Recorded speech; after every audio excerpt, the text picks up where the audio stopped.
Paano ba mga senyales? Yun, isa na ngayon, pag inuunan na niya yung sarili niya. Yung feelings niya. Yung feelings niya. Pali.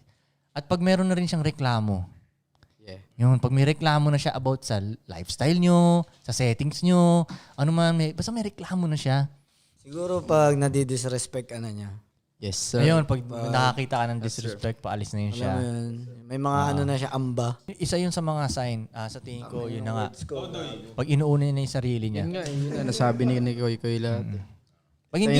Pag hindi na siya nakafocus sa kaligayahan mo, paalis na tong babae. Basta may gusto na siya. Oo.